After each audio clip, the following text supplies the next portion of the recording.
ले या शरफ बेचारा ये जो आपका यूट्यूब चैनल वाला हर 15-20 दिन के बाद मेरे पास आता रहा, मेरे बीवी बच्चों से खैर खबर लेता रहा।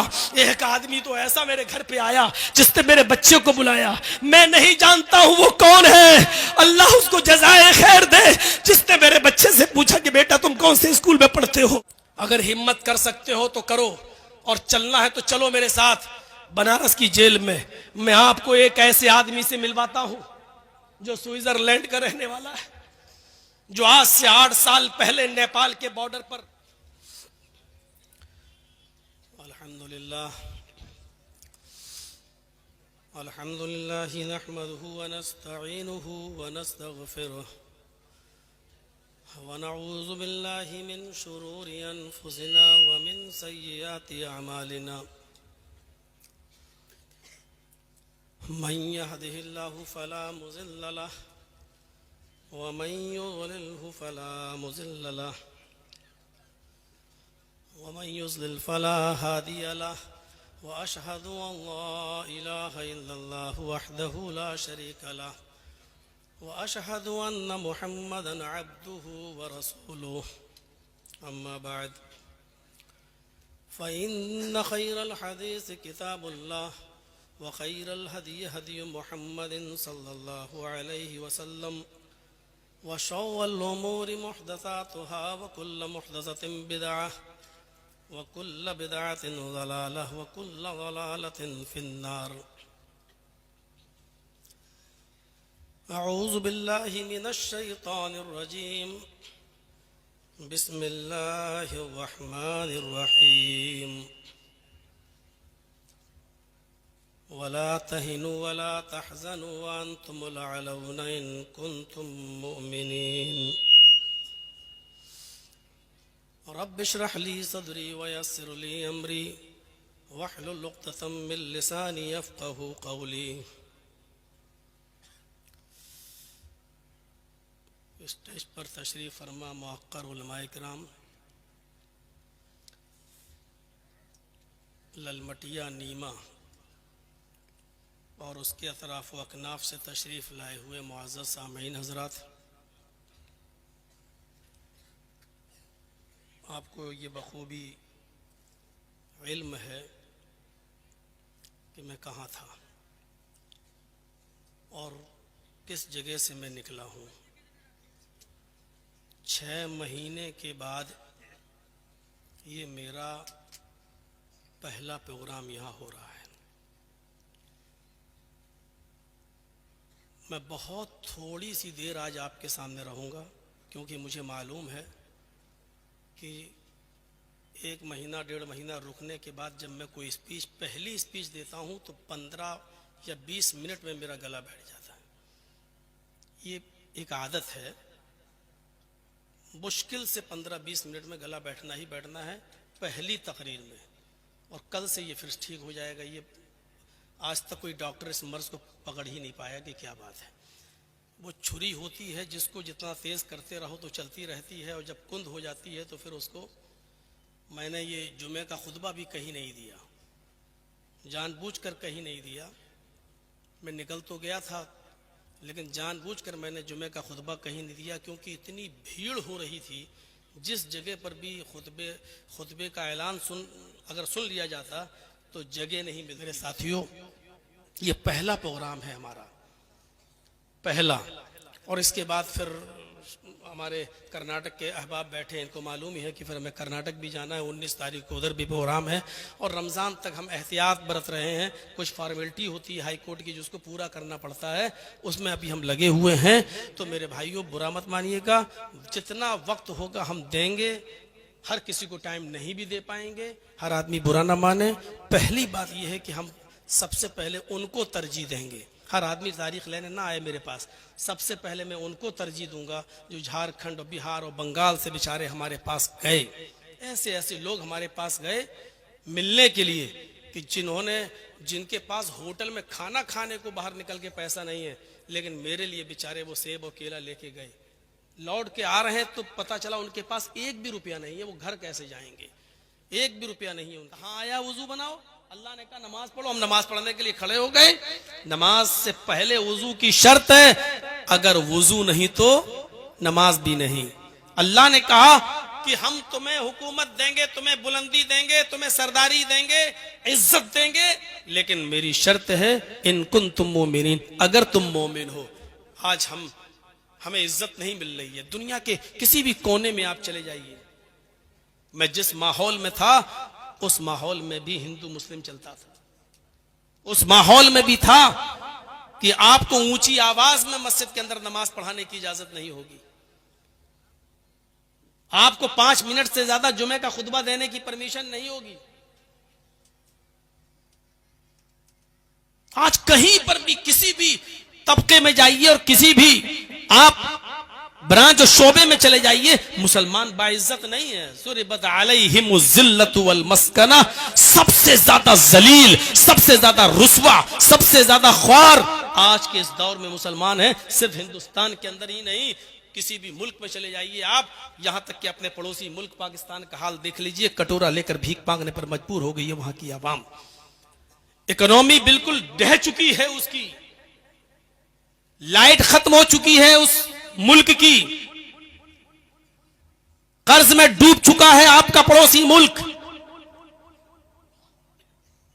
जहां ईमान खत्म होगा, हम हिंदुस्तान के अंदर महफूज हैं, हमारी मस्जिदें महफूज हैं।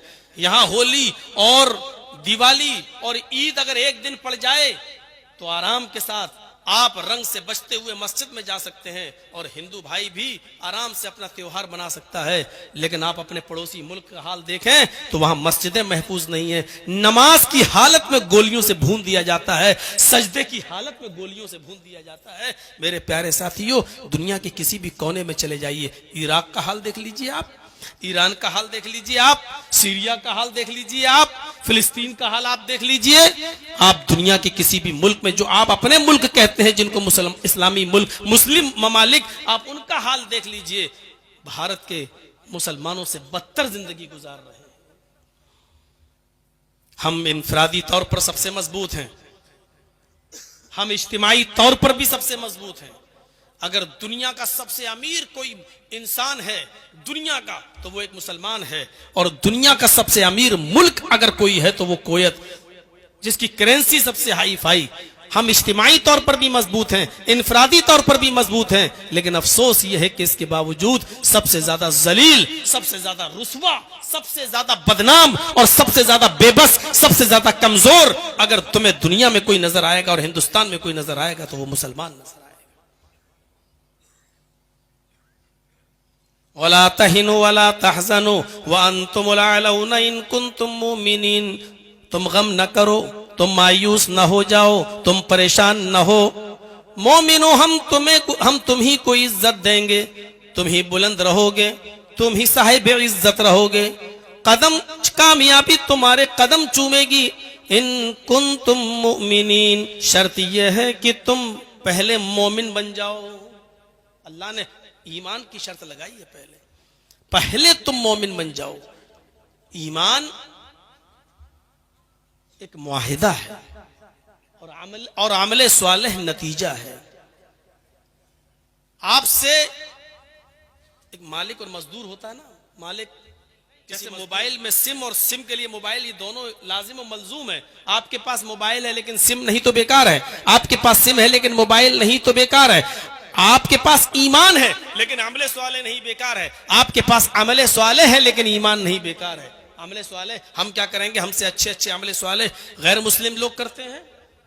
आप चले जाइए बॉम्बे के टाटा हॉस्पिटल में लाइन लगी होगी, गैर मुस्लिमों की मदद लेकर घूम रहे हैं। कैंसर मरीजों के लिए कोई एक ट्रक सेब ला रहा है, कोई एक ट्रक ऑरेंज ला रहा है, कोई 2 लाख 4 लाख रुपए का चेक लिए खड़ा है, लीजिए साहब आप गरीब हैं तो हमसे ले लीजिए। कोई खाना लेके आ रहा है, कोई पूरा व्हील चेयर मरीजों को दे रहा है अपने पास से, कोई मरीजों का पूरा इलाज का ठेका ले रहा है अपने पास से।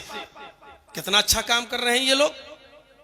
अभी मई और जून की गर्मी में ट्रेनों में देखिएगा आप, जहां आपकी गाड़ी रुकेगी लोग ठंडा पानी लेकर आपकी बोतलों में भरना शुरू कर देंगे। कितना अच्छा काम कर रहे हैं प्यासों को पानी पिलाने का। अमले स्वाले तो है लेकिन उनके पास ईमान नहीं है, इसलिए बेकार। हमारे पास ईमान है लेकिन अमले स्वाले नहीं, बेकार। दोनों चीजें जरूरी हैं। सूरह असर पढ़िए, अल्लाह रब्बुल आलमीन ने कामयाब मोमिन की जो शर्त बताई है उसमें यह भी रखी है, वल असर, जमाने की कसम, इन्नल इंसान लफी खुस्र, रुए जमीन पर जितने भी इंसानों को तुम देख रहे हो सरतापा सब नुकसान के अंदर डूबे हुए हैं, सब नुकसान ही नुकसान में है। कौन लोग नुकसान में नहीं है उनको अलग कर दिया, मुस्तस्ना कर दिया। इल्लल्लज़ीना आमनू व अमिलुस्सालिहात, जो लोग ईमान लाए और जिन्होंने नेक अमल किए, जो ईमान लाए और जिन्होंने अमल सालेह किए, ये नुकसान के अंदर नहीं है। व तवासौ बिल हक़ व तवासौ बिस सब्र, ये दूसरी तरफ इल्लल्लज़ीना आमनू व अमिलुस्सालिहात, ईमान और अमल सालेह ये दोनों जरूरी है। ईमान एक मुआहिदा है, अमल सालेह उसका नतीजा है। अगर आपने अमले स्वाले नहीं किए तो अल्लाह ने जो शर्तें रखी हैं जन्नत में जाने की, ये करो तो हम तुम्हें जन्नत में दाखिल कर देंगे जिसके नीचे दूध की नहरें बह रही होंगी, शहद की नहरें बह रही होंगी, ये तमाम चीजें अमले स्वाले के नतीजे के अंदर हैं। ईमान और अमले स्वाले दोनों चीजें हमारे अंदर होनी चाहिए। दोनों, ईमान से हमारा बुनियादी रिश्ता होना चाहिए। बुनियाद जितनी मजबूत होगी इमारत उतनी मजबूत होगी। आपने पतंग को देखा है, उड़ती है, और एक पतंग उड़ाने वाला डोर को ढील देता रहता है, पतंग ऊंचाई पर उड़ती है। आपने कभी गौर किया है कि वो पतंग आसमान की बुलंदियों पर कैसे टिकी हुई है? उसको कौन सी चीज रोके हुए है? वो पतंग ऊपर जा रही है, आप ढील देते जा रहे हैं डोर, और वो बढ़ती और ऊंचाई पे जाती चली जा रही है। उसको हवा में कौन सी चीज रोके है? उसको बुलंदी पर पहुंचाने वाली कौन सी चीज है? और कभी आपने फिर गौर किया होगा, थोड़ी देर के बाद उस पतंग के पास उड़ते हुए दूसरी पतंग आती है और दोनों पतंग में पेच लड़ते हैं और एक पतंग दूसरे पतंग की डोर को काट देती है। फिर आपने देखा होगा कि जो दूसरी पतंग कट के जमीन पर गिरती है, जिसकी डोर कट जाती है, वो पतंग हिचकोले खाते हुए, वो पतंग जंपिंग करते हुए, कुला मंडियां खाते हुए वो पतंग नीचे आती है। और फिर उसका अंजाम क्या होता है? जमीन पर खड़े चंद लड़के उस पतंग पर झपट पड़ते हैं और उसको नोच देते हैं, फाड़ देते हैं। वो पतंग जो अभी बुलंदी पर थी, वो पतंग जिसका भी हम कुछ नहीं कर पा रहे थे, वो पतंग जो अभी तक हमारी आंख का तारा बनी हुई थी, वो पतंग जिसको हम सर उठाकर इज्जत की नजरों से देख रहे थे, उसकी ऊंचाई और उसकी तरक्की पर फख्र कर रहे थे, लेकिन थोड़ी देर के बाद उस पतंग ने अपनी बुनियाद से, अपनी डोर से उस रिश्ते को खत्म किया। तो उसका अंजाम क्या हुआ? हिचकोले खाते हुए, कुला मंडियां खाते हुए वो पतंग नीचे की तरफ आई। क्यों? ये पतंग डोर से बंधी हुई है, ये मैसेज दे रही है, ये पैगाम दे रही है कि आए ईमान वालों, हम अपनी बुनियाद से जब तक जुड़े थे, बुलंदियों पर थे, हमारा रिश्ता अपनी बुनियाद से जब तक जुड़ा हुआ था, दुनिया की कोई ताकत मेरा कुछ नहीं कर पा रही थी। तुम नीचे देखकर हमें, हमारी तरफ देखकर अपनी आंखें ठंडी कर रहे थे और फख्र के साथ कह रहे थे ये पतंग कितनी ऊंचाई पर है, कितनी तरक्की की हुई है। तुम भी हमारा कुछ नहीं कर पा रहे थे, लेकिन जब हमने अपनी डोर से रिश्ता तोड़ लिया है, अपनी बुनियाद से रिश्ता खत्म कर लिया है, जब हमने अपनी डोर से, अपनी बुनियाद से रिश्ते को मुनक़ता कर लिया है, तो अब हमारा अंजाम बुलंदी पर पहुंचना नहीं है, तरक्की पर पहुंचना नहीं है, क्योंकि हमने अपनी बुनियाद से अपना नाता तोड़ लिया है। जैसे ही उस डोर को काटा गया, उस डोर ने अपना रिश्ता मुनक़ता किया उस पतंग से, पतंग ने डोर से जैसे मुनक़ता किया, पतंग बुलंदी पर नहीं जाती है, आसमान की ऊंचाइयों पर नहीं जाती है, हिचकोले खाते हुए जमीन की ऊपर आती है और जमीन की ऊपर बैठे हुए या खड़े होने वाले चंद लड़के उस पतंग पर टूट पड़ते हैं। मुसलमानों, हमारी बुनियाद है ईमान।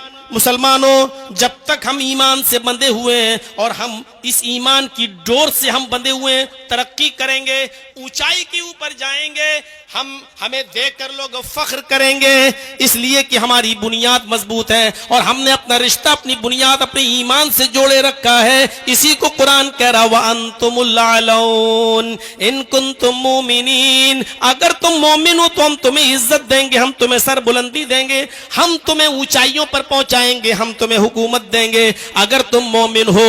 और जब तुम ईमान से अपने रिश्ते को मुनक़ता कर लोगे, ईमान से अपने रिश्ते को तोड़ लोगे, तो फिर तुम्हारा अंजाम वही होगा जो एक पतंग का होता है। दुनिया की सारी कौमें तुम्हारे ऊपर टूट पड़ेंगी। यूशिकुल उममु अन तदालैकुम कमा तदाल अकलतु अला क़िसतिहा। जिस तरह भूखे लोग दस्तरखान के ऊपर टूट पड़ते हैं, उसी तरीके से दुनिया की सारी कौमें तुम्हारे ऊपर टूट पड़ेंगी, इसलिए कि तुमने ईमान से अपने रिश्ते को मुनक़ता कर लिया है। पतंग से इबरत हासिल करो। पतंग डोर से जुड़ी होती है, बुलंदी पर जाती है, तरक्की करती है, आसमान की ऊंचाइयों को छूती है, और दुनिया की कोई ताकत उस पतंग का कुछ नहीं बिगाड़ पाती है। लेकिन जब वो डोर से, जब वो बुनियाद से अपने रिश्ते को मुनक़ता कर लेती है और छोड़ देती है अपनी बुनियाद को, तो वो जमीन की पस्तियों की तरफ आती है। ये पतंग का और डोर का ये मैसेज हमें चीख चीख कर कह रहा है, जब तक तुम अपने कुरान से, अपने ईमान से, अपने इस्लाम से वाबस्ता रहोगे, दुनिया की कोई ताकत तुम्हारा कुछ नहीं कर सकती है। ये ईमान जब किसी के अंदर जागता है तो फिर वो ये नहीं देखता।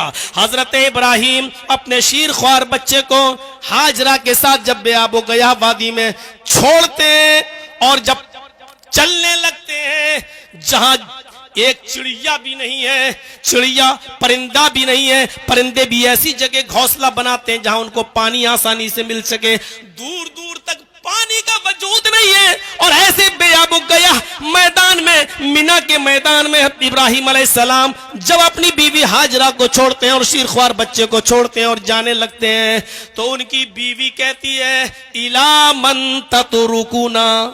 कुरान पढ़िए, आए इब्राहिम तुम जा रहे हो, कहां जा रहे हो? आए इब्राहिम, शाम से लेकर यहां तक खैर आफियत के साथ मुझे लेकर आए हो, इराक की सरजमीन से लेकर यहां तक तुम खैर आफियत के साथ मुझे लेकर आए हो। क्या आपने अपनी बीवी के अंदर हक के रिफाकत में कोई कमी पाई है? क्या आपने मेरी खिदमत में कोई कमी पाई है? जवाब दिया नहीं। फिर तुम मुझे इस तन्हा मैदान में, इस अकेली वादी में मुझे छोड़ के कहां जा रहे हो? इब्राहिम ने कोई जवाब नहीं दिया। ये कौन सा ईमान था, ये कौन सा जज्बा था? शीर ख्वार बच्चा जो अभी हाजरा का अपनी माँ का दूध पीता है, खाने पीने की कोई चीज मौजूद नहीं है, थोड़े से सत्तू है 2-3 दिन में खत्म हो जाएंगे, थोड़ा सा पानी है 2-3 दिन में खत्म हो जाएगा। आजकल की तरह ट्यूबलाइट का जमाना भी नहीं था, मरकरी का जमाना भी नहीं था।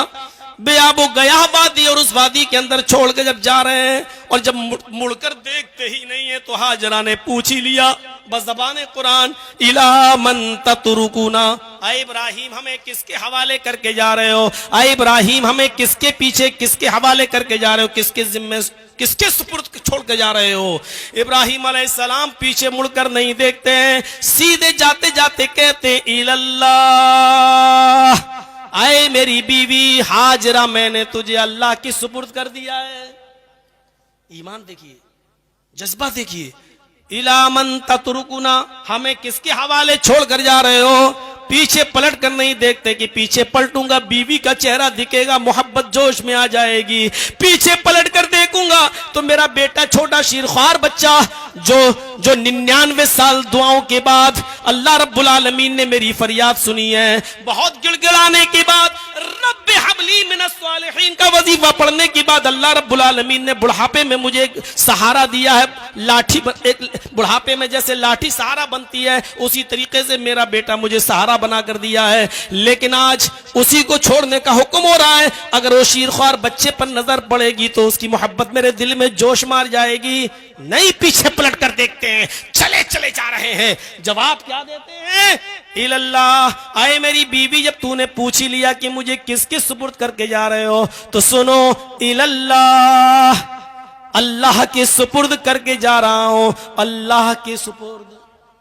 जब बीवी ने अल्लाह का नाम सुना, ये रिश्ता होता है ईमान का, ये बुनियाद, ये डोर देखिए। जब सुना कि अल्लाह, मेरे शौहर ने अल्लाह का नाम लिया, तो कहती है इब्राहिम अब मुझे फिक्र नहीं है, अब मुझे चिंता नहीं है, अब मुझे दुख भी नहीं है और मुझे कोई शिकायत भी नहीं है। अब जा रहे हो तो जाओ, और जहां जा रहे हो जाओ जाओ। लन युज़िऊनल्लाहु अबदा, अब हमारा रब हमको जाए नहीं करेगा, अब हमारा रब हमको बर्बाद नहीं करेगा। आपने मुझे ऐसी हस्ती के सुपुर्द कर दिया है, उस जात के सुपुर्द कर दिया है कि अब हमारा रब हमको कभी जाए नहीं होने देगा, हमारा रब कभी हमको अब बर्बाद नहीं होने देगा। इब्राहिम अपने रास्ते चले गए, हाजरा वहीं रहीं, और जब बीवी और बच्चा आंखों से ओझल हो गया तब जाकर कहा रब्बी इन्नी अस्कंतु मिन ज़ुर्रियती बिवादिन गैरि ज़ी ज़रअ इंद बैतिकल मुहर्रम। ऐ अल्लाह, मैंने अपने फैमिली को, अपने बीवी बच्चों को, अपनी ज़ुर्रियत को, अपनी आलो औलाद को तेरे मोहतरम घर के पास मैंने छोड़ा है। ऐ अल्लाह, तू हमारे अहल की हिफाजत फरमाना। जरा गौर करो मेरे प्यारे साथियों, ये ईमान का जज्बा था। आज के इस दौर में गौर कीजिए, कोई अकेले, और वो भी बियाबान जंगल में, और वो भी शौहर कोई सही रीजन नहीं बता रहा और चला चला जा रहा है। सोचिए, तसव्वुर कीजिए, एक औरत कह सकती है आपकी अपनी बीवी आपके साथ यहां से अकेले भागलपुर तक नहीं जा सकती, आपके साथ जा सकती है, अकेले नहीं जा सकती हो। सिर्फ तसव्वुर कीजिए, उस बियाबान जंगल में हजरत हाजरा अकेले रही। सत्तू खत्म, पानी खत्म, दौड़ती है सफा से मरवा, मरवा से सफा। पहले ये कोशिश बतला रही है कि नहीं, तकदीर पे भरोसा करो, लेकिन तकदीर पे भरोसा करके हाथ पे हाथ धरकर मत बैठे रहो। पहले हाजरा दौड़ी सफा से मरवा, मरवा से सफा, 7 चक्कर लगाए, और जब थक गई बच्चे के पास आकर बैठ गई, दुआ की अल्लाह एक औरत जात जितना दौड़ सकती थी दौड़ चुकी, अब तू हमारी मदद फरमा, मेरा शौहर इब्राहिम मुझे तेरे सुपुर्द करके गया है, अल्लाह मेरा बच्चा भूखा मर जाएगा, अल्लाह यही इब्राहिम की विरासत है जो तेरे दीन को बाकी रखेगी, जो तूने दीन नाजिल किया है उसकी हिफाजत करेगी और उसको आगे बढ़ाएगी। और कीजिए मेरे प्यारे साथियों, तब अल्लाह रब्बुल आलमीन ने जमजम का चश्मा जारी किया और अल्लाह ने उसको भी एक निशानी बना दिया। कहने वालों कि इस्लाम ने औरतों का मजाक उड़ाया है, इस्लाम ने औरतों को घर की 4 दीवारी के अंदर कैद कर दिया है, इस्लाम ने औरतों को हिजाब के अंदर कैद कर दिया है, और इस बात को आज की पालतू मीडिया ने जितना उछाला है, जितना बदनाम किया है, इतना तो किसी गवर्नमेंट ने भी और किसी सरकार ने भी बदनाम नहीं किया है जितना इस मीडिया ने। उस मीडिया को कान के पर्दे खोल के सुन लेना चाहिए कि इस्लाम ने औरत को वो मकाम दिया है कि जहां जहां हाजरा के कदम पड़े और जहां जहां हाजरा दौड़ी, अल्लाह रब्बुल आलमीन ने हजरत हाजरा के नक्शे पा को अपनी इबादत का हिस्सा बना दिया है, उसको अपनी इबादत करार दे दिया है कि जब तक तुम भी सफा और मरवा के चक्कर हज और उम्रे में नहीं लगाओगे तुम्हारी इबादत कबूल नहीं होगी। हजरत हाजरा के नक्शे पा को अपनी इबादत का एक हिस्सा करार दे दिया है। इससे बड़ी एक औरत की इज्जत क्या होगी, इससे बड़ा एक औरत का मकाम क्या होगा। अपने शौहर के मरने के बाद औरत को इस भारत में ही नहीं दुनिया के किसी भी कोने में जिंदा रहने का हक ना हो और उसको अपने शौहर की चिता में जल जाने का अधिकार देता हो जो धर्म और जो मजहब और जो कानून, गौर करो, वो आज हमें बता रहे हैं कि औरतों का सम्मान क्या है और औरतों की इज्जत क्या है। मेरे भाइयों, ये इस्लाम है जो औरतों का की इज्जत और सम्मान बताता है। वही मोहम्मद रसूलुल्लाह है जो खौला बिनते सालबा को अपने घर की 4 दीवारी से निकाल कर कह रहे हैं, अरे खौला, तेरे लिए मेरे पास अब कोई रास्ता नहीं है, तू अपने शौहर के ऊपर हराम हो चुकी है। और वही खौला जब मस्जिद नबवी में जाती है, 2 रकात नमाज पढ़ती है, अपने दोनों हाथों को आसमान की तरफ उठाकर कहती है, अल्लाह मेरे और मेरे शौहर के दरमियान कोई रास्ता निकाल। तो अल्लाह रब्बुल आलमीन ने इस औरत की निदा को 7वें आसमान की बुलंदी से सुना और अपने नबी पर जिब्राइल को भेजकर ये हुक्म नाजिल फरमा दिया, क़द समिअ अल्लाहु क़ौलल्लती तुजादिलुका फ़ी ज़ौजिहा व तश्तकी इलल्लाह। अल्लाह ने उस औरत की गुफ्तगू को सुन लिया जो आपसे अपने शौहर के बारे में फरियाद कर रही थी, वह तश्तकी इलल्लाह, और अल्लाह से भी फरियाद कर रही थी। अल्लाह ने उसकी फरियाद को सुन लिया। 7वें आसमान के ऊपर अल्लाह ने एक औरत की फरियाद को सुना, उस औरत की फरियाद को सुना जो मोहम्मद की चौखट से महरूम हो चुकी थी। मोहम्मद रसूलुल्लाह जिसके लिए रास्ता नहीं निकाल सके, अल्लाह ने उसके लिए रास्ता निकाला। मेरे भाइयों, ये औरत का एक सम्मान, औरत की एक इज्जत है जो इस्लाम ने औरत को दी है। यही खौला बिनते सालबा है, जब बूढ़ी थी और कमर झुकाकर चल रही थी और लाठी टेक कर चल रही थी, तो एक पुल के पास उन्होंने कहा, उमर रुक। उमर रुक गए। कहा उतर घोड़े से। उमर घोड़े से उतरे। कहा मेरे पास आ, कान नीचे कर। और उस बुढ़िया ने उमर के कान में कुछ कहा तो सहाबा ने कहा, उमर अमीरुल मोमिनीन, एक मामूली औरत के लिए आप घोड़े से उतर गए, एक मामूली औरत के लिए आप झुक गए और उसके सामने अपना कान पेश कर दिया। उमर रोते हुए कहते हैं कि ऐ मोहम्मद के साथियों, ये मामूली औरत नहीं है, ये वो औरत है जिसकी जबान से निकले हुए कलमात को सातवें आसमान पर बैठे हुए अर्श पर मुस्तवी अल्लाह ने भी रिजेक्ट नहीं किया है, अल्लाह ने भी उसकी फरियाद को सुना है। तो उमर कौन होता है जो उसकी फरियाद को रिजेक्ट कर दे? उमर कौन होता है जो उसकी फरियाद को रायगा कर दे और रिजेक्ट कर दे? मेरे प्यारे साथियों, ईमान से अपने रिश्ते को मजबूत कीजिए। ईमान का रिश्ता बड़ा मजबूत हो, आप बुलंदी पर फायज होंगे। ईमान जानते हैं, एक मिसाल से समझाने की कोशिश करता हूं। हजरत मूसा का और फिरौन का वाकया तो आपने बहुत बार सुना होगा, थोड़ा सा गौर कर लीजिएगा। ईमान जब किसी के अंदर पैदा होता है तो उसके अंदर क्या चीज पैदा हो जाती है? क्या चीज पैदा हो जाती है जब ईमान किसी के अंदर पैदा होता है? उफ, फिरौन और मूसा के दरमियान एक मुनाजरा होने लगता है। आओ जमा हो जाए एक मैदान में, तुम सच्चे या हम सच्चे। और फिरौन अपने जादूगरों को लेकर गया और कहा कि आज तुम ऐसा तिलस्म दिखाओ, ऐसा जादू दिखाओ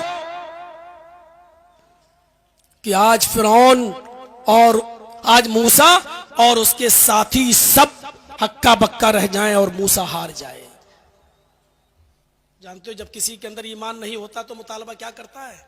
वही फिरौन के जादूगरों ने मुतालबा किया।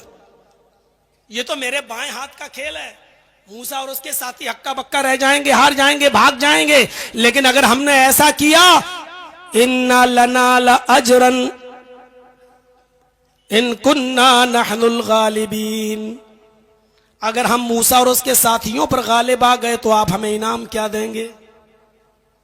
हमारा अजर क्या होगा? हमारा इनाम क्या होगा? बस इसी बात को जहन में रखिएगा। जादूगरों ने अपना तिलस्म, अपना जादू, अपना कर्तव्य दिखाने से पहले क्या कहा? हमारा इनाम क्या होगा? हमारा बदला क्या होगा? हमें आप देंगे क्या? तो फिरौन ने उसके जवाब में क्या कहा? यही चीज फेंकी जाती है और लोगों के ईमान खरीद लिए जाते हैं और बिक जाते हैं। क्या कहा?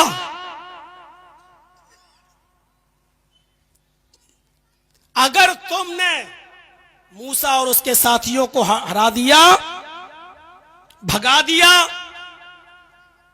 हक्का बक्का कर दिया, हारने पर मजबूर कर दिया, तो तुम मेरे मुकर्रब हो जाओगे, मेरे वजीर बन जाओगे, हमारे खास लोगों में तुम्हारा शुमार होगा। हम जो भी काम करेंगे तुमसे मशवरा करेंगे। जाहिर बात है कि जब कोई बादशाह का मुकर्रब हो जाए तो फिर तो वो दिरहमो दीनार सोने और चांदी में ही खेलेगा। खुश हो गए, अच्छा ये हमारा इनाम होगा, हमें आप अपना खास वजीर बनाएंगे कि हाँ हुआ। जादूगरों ने रस्सियां फेंकी और वो रस्सी सांप बन गई। सांप थी नहीं लेकिन दिखने लगी। मूसा अलैहिस्सलाम उन रस्सियों का सांप बनते हुए देखते हैं तो डर जाते हैं, उनकी कौम भी डर जाती है। लेकिन अल्लाह रब्बुल आलमीन ने फरमाया डरो नहीं, इन्होंने जो जादू दिखाया है आप हकीकत दिखाइए, मौजिजा दिखाइए। अन अलक़ियासाक, ऐ मूसा तुम्हारे हाथ में जो लाठी है, जो डंडा है, उसको तुम जमीन के ऊपर मारो। मूसा अलैहिस्सलाम ने उस डंडे को जमीन पर मारा जो उनके हाथ में था, वो एक अज़दहा बन गया। अज़दहा फ़इज़ा हिया तल्क़फ़ु मा यअफ़िकून, कुरान कहता है इतना बड़ा अज़दहा बन गया कि वो रस्सियां जो सांप दिखाई दे रही थी उन सबको खा गया। जादूगर समझ गए हमने जो दिखाया है वो जादू है, और मूसा ने जो दिखाया है वो जादू नहीं है, वो खुदाई मौजिजा है, अल्लाह की तरफ से है। फौरन बदल गए और ये चमत्कार देखा, मूसा अलैहिस्सलाम का ये मौजिजा देखा तो चीख पड़े, आमन्ना बिरब्बिल आलमीन, रब्बे मूसा व हारून, हम अल्लाह रब्बुल आलमीन पर ईमान लाए, हम उस रब पर ईमान लाए जो हारून का रब है, जो मूसा का रब है, जो हारून का रब है, जिसको मूसा और हारून भी अपना रब कहते हैं, उस पर ईमान लाए। अब चीज समझ लीजिएगा, फिरौन ने कहा अच्छा बदल गए, हमने इजाजत भी नहीं दी और तुम ईमान ले आए, जिस चीज को हम खत्म करना चाहते थे उसी चीज पर तुम ईमान लाए, जिनको हमने हराने के लिए यहां बुलाया था तुम उन्हीं के ऊपर और उनके रब के ऊपर ईमान ले आए। इन्न हाज़ा लमकरुन, ये तो साजिश है, पहले से प्लानिंग है, तुमने इस दारुस सल्तनत के अंदर एक पहले से प्लानिंग कर रखी थी, बहुत जल्दी इसके अंजाम को जान लोगे। और फिरौन ने फिर सजा सुनाई, ला उक़त्तिअन्ना अयदियकुम व अर्जुलकुम मिन खिलाफ, अब तुम्हारी सजा यह है कि हम तुम्हारे हाथ काटेंगे और पैर काटेंगे मुख्तलिफ सिमतों से, मुखालिफ सिमतों से। अगर दाहिना हाथ काटेंगे तो बायां पैर, और बायां हाथ काटेंगे तो दायां पैर। सिर्फ ये हाथ पैर काट के छोड़ नहीं देंगे, नहीं छोड़ेंगे नहीं, तुम लउसल्लिबन्नकुम अजमईन, सूली पर चढ़ा देंगे। उसके बाद कितनी दर्दनाक सजा, कितनी दर्दनाक सजा। जब आदमी सजा को सुनता है तो बड़े बड़े लोगों के गुर्दे उस वक्त पानी हो जाते हैं। और इसकी जीती जागती तस्वीर हम भी हैं। जब कटघरे के अंदर हमको 10 साल की सजा सुनाई गई तो थोड़ी देर के लिए हम भी भौचक्का रह गए हैं, ये क्या हुआ। और जब अंदर गए तो सबसे कम सजा मेरी ही थी। जब मैंने और लोगों से पूछा भाई तुम कब से हो, बड़ी आसानी से कहता अभी तो मौलाना मुझे 13 ही साल हुए हैं। एक से पूछा, कहता कि 22 हो चुके, 23वीं में लगा हुआ हूं। बोला तुम्हें कितनी सजा हुई, मैंने कहा 10 साल। बोले भाग, हंसते हुए काट लेगा तू क्या टेंशन लेता है। इस तरीके की बात है, गौर कीजिए। तो वहां जाके हिम्मत बढ़ी है? हम तो सोच रहे थे 10 साल बहुत ज्यादा, वो कह रहा मैं 13 साल से हूं, वो कह रहा है कि मैं 17 साल से हूं, वो कह रहा मैं 22 साल से हूं। मेरे तो होश उड़ गए और वो हंस रहे हैं। कत्ल करके आए, मर्डर में आए, जिसमें आए, हमें जेल में आज तक कोई ऐसा आदमी नहीं मिला जिसने ये कहा हो कि मैं हकीकत में कत्ल करके आया हूं। 1800 बंदी थे मेरे साथ, किसी एक ने भी ये नहीं कहा कि मैंने हकीकत में कत्ल किया है। सब कह रहे हैं मुझे फंसाया गया, मुझे फंसाया गया। जब आपस में बातें होती थी, बातें सुनता था, कुछ लोगों को तो लगता था वाकई में इनके साथ तो साजिश हुई। एक ऐसा आदमी बेचारा अंधा हमारा दोस्त बन गया, हमारे साथ चाय वाय पीता था, दोनों आंखों से अंधा। उसको लोग सहारा देके उठाते थे, लेटरीन में लेके जाते थे, लेटरीन से उसको निकालते थे। मैंने उससे पूछा ये कितने साल से है, कहा इसको 7वां साल चल रहा है। मैंने कहा ये किस में आया, कहा कत्ल में। बताइए कत्ल किया होगा। अब समझ में आया कि कानून की आंख में पट्टी क्यों बंधी होती है। ये कत्ल में, कत्ल करके भाग भी नहीं पाया होगा।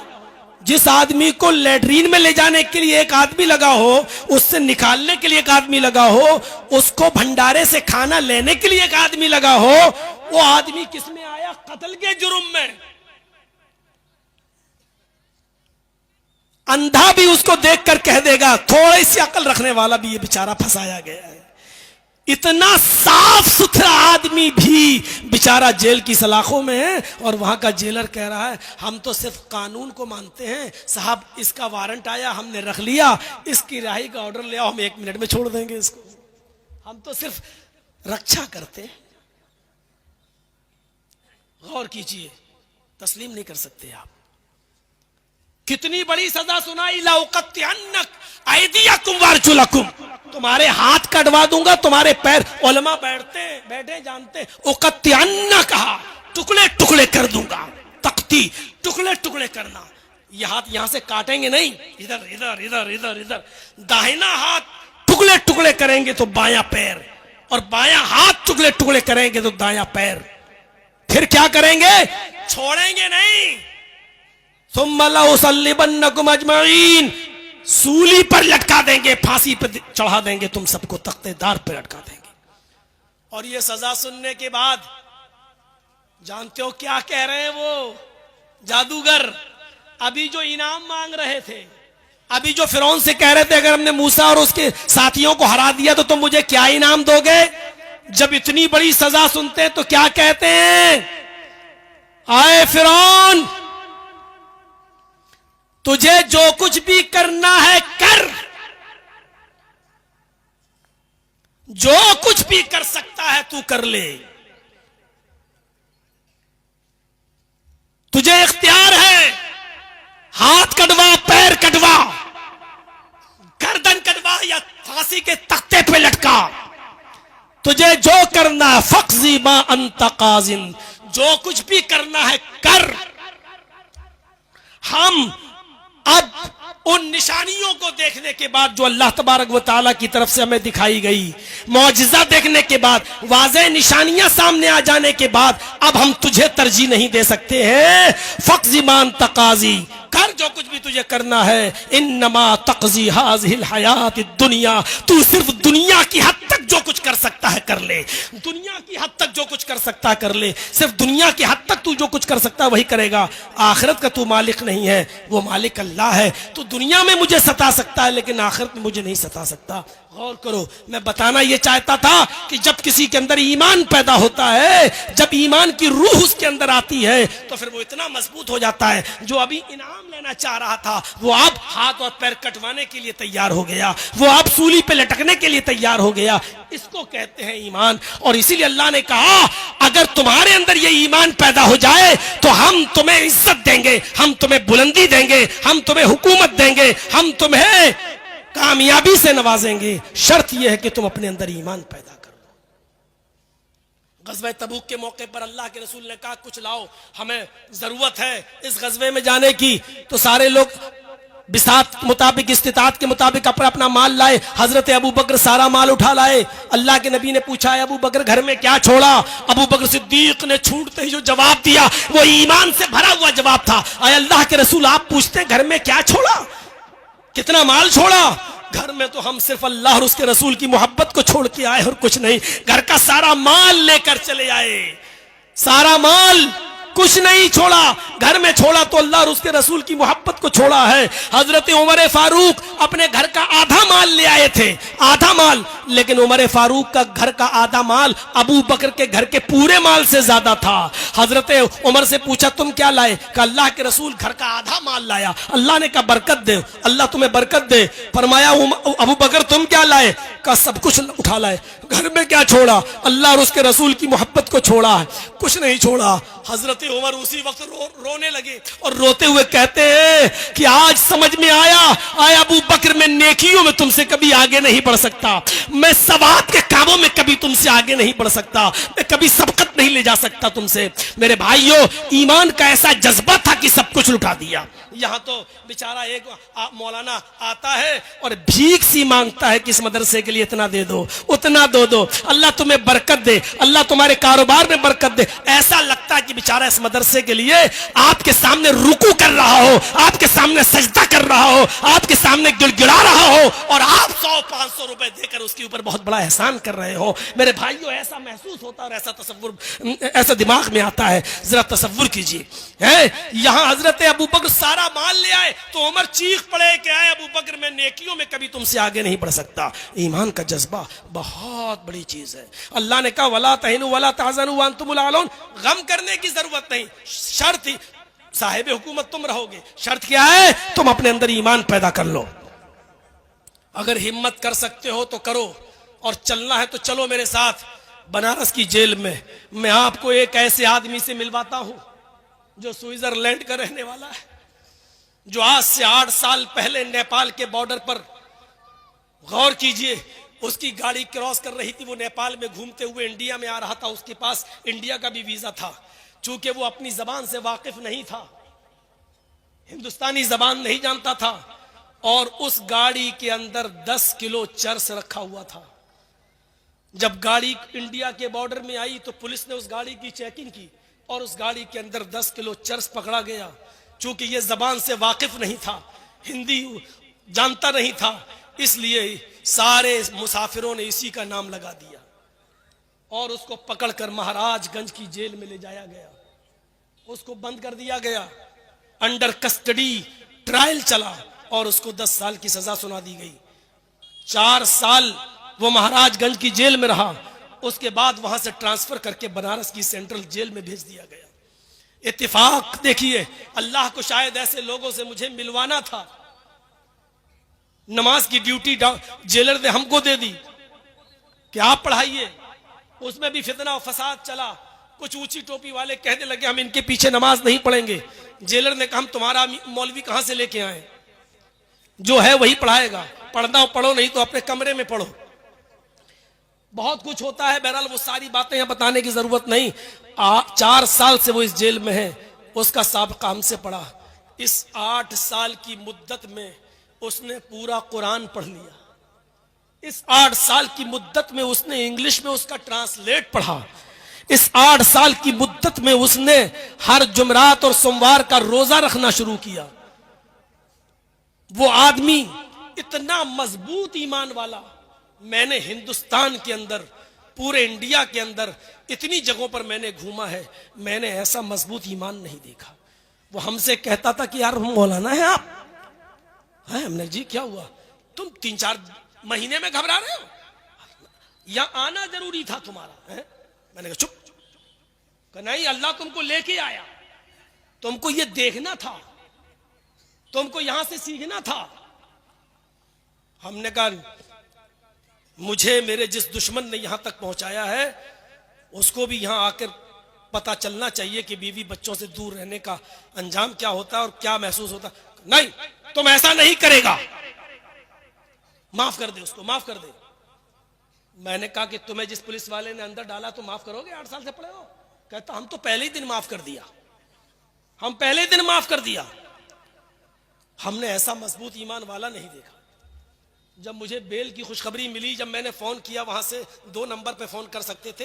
अब जब से अखिलेश की सरकार आई थी तो उसने 2 नंबर चालू करवा दिए थे कि कैदी जो है बंदी 2 नंबर पे बात कर सकता है 5 मिनट। तो जब मैंने अपने वकील से बात की तो उसने कहा मुबारक हो आपकी बेल हो गई। तो सबसे पहले मैंने उसी को बताया जुमे के दिन कि मेरी बेल हो गई। उसने कहा क्यों बताता है, क्यों बोलता है, हमको भी मत बताओ। क्यों? अरे जेल में नजर लग जाता है। अपनी भाषा में बोल रहा है, उर्दू सीखा, हिंदी सीखा। मैंने कहा यार इस आदमी से मैं मिलने जरूर आऊंगा। मैं शनिचर को जेल से रिहा हुआ और जुमा मैंने कहीं नहीं पढ़ाया जानबूझकर, क्योंकि जहां पढ़ाता वहां भीड़ हम संभाल नहीं पाते।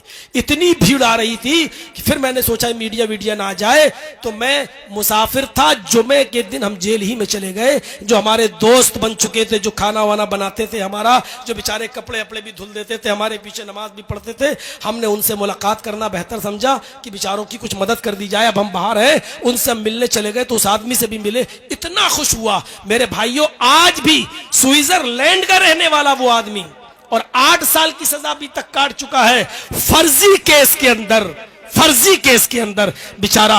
लेकिन ईमान उसका इतना मजबूत है कि आज भी वही कहता है कि मेरा यहां आना जरूरी था, तुम्हारा भी आना जरूरी था। जितना दाना पानी लिखा था वो तुम्हें मिलेगा। यहां से जो सीख के जा रहे हो वह लोगों को बताओ कि क्या होता है, और यहां बंदियों की, कैदियों की के लिए कुछ करो। मेरे प्यारे साथियों, मौलाना अबुल कलाम आजाद की जिंदगी से सबक हासिल कीजिए। अल्लामा इब्ने तैमिया ने जेल की सलाखों में रहकर 35 जिल्दों में फतावा इब्ने तैमिया जेल के अंदर ही लिख डाली है मेरे भाइयों। और बनारस की जेल के अंदर एक लाइब्रेरी थी, उर्दू लाइब्रेरी, जिसमें मुझे 9 बजे से लेकर 10 बजे तक मुझे बिठा दिया गया था। मैं लोगों को किताबें निकाल के देता था। और मैं आपको बताता हूं अल्हम्दुलिल्लाह, अल्हम्दुलिल्लाह, भरे मजमे में ये बात कह रहा हूं कि बनारस की जेल के अंदर जो लाइब्रेरी मैंने देखी है, टोटल उस लाइब्रेरी के अंदर अहले हदीस की किताबें रखी हुई हैं। कहां से आई, किसने दी? मैंने बहुत पता लगाने की कोशिश की, लेकिन मैं मायूस रहा, नहीं पता चल सका। पूरी लाइब्रेरी में उर्दू की किताबें रखी हुई हैं, पढ़िए सफीउर रहमान साहब मुबारकपुरी की, एहसान इलाही ज़हीर की, फजल इलाही साहब की, ये सारी किताबें भरी पड़ी हुई हैं, लोग माशाअल्लाह पढ़ भी रहे हैं। अगर किसी के बीवी बच्चे ना हो तो जेल से ज्यादा सुकून की जगह तो कोई है ही नहीं। अगर बीवी बच्चे ना हो तो, और बीवी बच्चे हो तो सबसे बड़ी सजा वही है, क्योंकि काट दिया जाता है, उनसे काट दिया जाता है। आपको बीए करना हो तो वहां करो, एमए करना हो तो वहां करो, स्कूल वहां खुले हुए हैं, खेलना हो तो मैच है, वॉलीबॉल खेलो, क्रिकेट खेलो, काम करना है तो काम करो, आपको उसका पैसा मिलेगा, काम नहीं करना चाहो तो कोई बात नहीं, आपको पैसा नहीं मिलेगा। आप एक दिन भी अगर आपने खाना नहीं लिया तो जबरदस्ती आपको खाना खिलाया जाएगा। मेरा वजन जब आधा किलो घट गया, जब गया तो वजन किया, 3 महीने के बाद वजन किया तो आधा किलो घट गया। जेलर आया कि क्यों खाना नहीं मिल रहा है, बेचारा आधा किलो दूध लगा गया मेरा, खाओ, बाहर निकलोगे तो अरे हमें कोर्ट को जवाब देना पड़ता है। अब बताइए कि इसको कौन समझेगा, कोई इसको जेल समझेगा?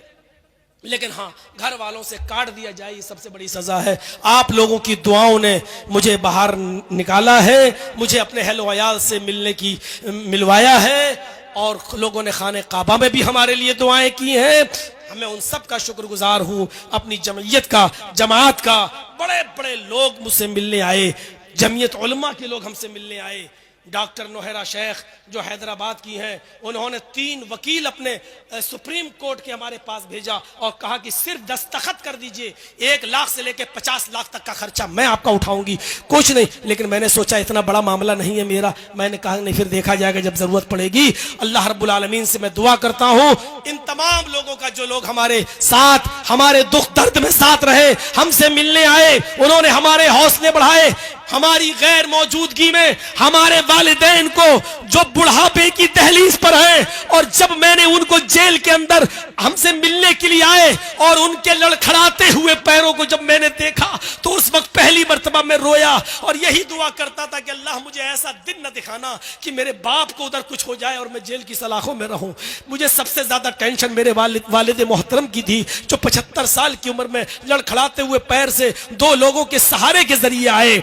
मेरी जबान से उस वक्त थोड़ी देर के लिए बद्दुआ निकली उस दुश्मन के लिए जिसको आपकी सरजमीन ने भी हीरो बनाया है, जिसको अपनी गाड़ियों पे बिठा बिठा कर जिससे जलसे करवाए गए हैं, मैं नाम नहीं लूंगा, आपकी सरजमीन पर भी उसको हीरो बनाने की कोशिश की है। वही जमीयत का गद्दार है, वही जमात का दुश्मन है, और वही जमात अहले हदीस का सबसे बड़ा दुश्मन है, जो आज मेरे भाइयों अपनी जमीन और अपनी जायदादें बेचने तक में मजबूर हो गया है। लेकिन उसने ही मीडिया को बहकाकर और मीडिया को उछालकर, मेरी कटिंग दे देकर और मेरी वीडियोस दे देकर उसने उछलवाया और मुझे इस दहलीज तक पहुंचाया।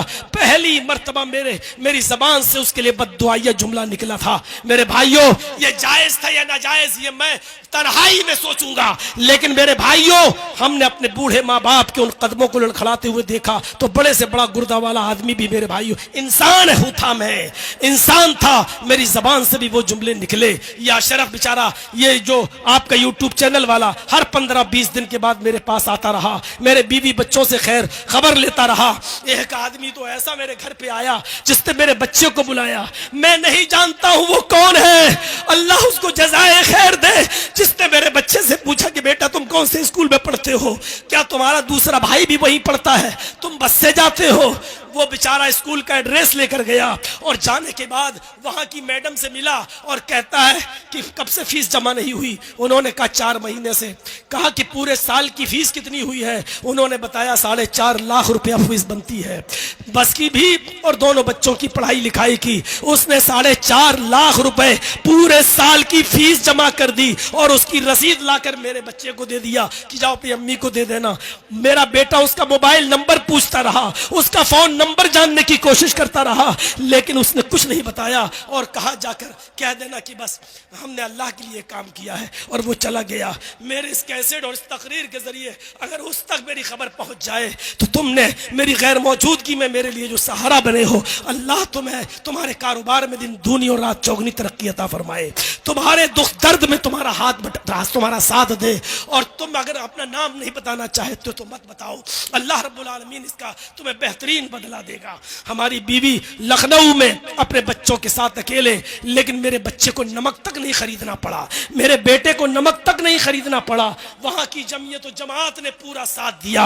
अल्लाह ये सब तेरी तरफ से हुआ है, मैं तेरा शुक्रगुजार हूँ, तेरा शुक्र अदा करता हूँ। मैं उन तमाम लोगों का जिन्होंने दुआएं की और उन लोगों का भी जो हमसे मिलने के लिए आए। मैंने कहा था कि मेरा गला बैठ जाएगा, अब साथ नहीं दे पाऊंगा। कल इंशाअल्लाह तफसीली बहस होगी, तफसीली गुफ्तगू होगी। मैं फिर आपसे कहता हूं कि चैनल वालों, मैंने तुम्हें बहुत समझाया, लेकिन तुम अपनी हरकत से बाज नहीं आए। मजबूरन मैंने ये कदम उठाया। आइंदा कभी मेरे पास मेरी तकरीर को रिकॉर्ड करने मत आइएगा। मैं फिर उस जगह नहीं जाना चाहता हूं जिस जगह पर तुम लोगों की थंबल ने और तुम लोगों के कटिंग ने और तुम लोगों की निशानियों ने हमें पहुंचाया था। मैं मौजरत के साथ कहता हूं कि जो लोग भी मुझसे प्रोग्राम अपने यहाँ कराएंगे वो चैनल वालों को रोकेंगे, वरना मैं उनको प्रोग्राम नहीं दे पाऊंगा। बड़ी मौजरत के साथ अल्लाह से मैं दुआ करता हूं कि बार इलाह हमारी खताओं को माफ़ फरमा दे, ईमान हमारे अंदर पैदा फरमा दे, और जो सरबुलंदी और इज्जत का तूने वादा किया था बार इलाह, वो तू हमें अता फरमा। और जब तक तू हमें जिंदा रख, इस्लाम पर जिंदा रखना, जब खात्मा हो तो ईमान पर हमारा खात्मा फरमाना। वमा अलैना इल्लल बलागुल मुबीन व आखिरु दावाना अनिल हम्दुलिल्लाहि रब्बिल आलमीन।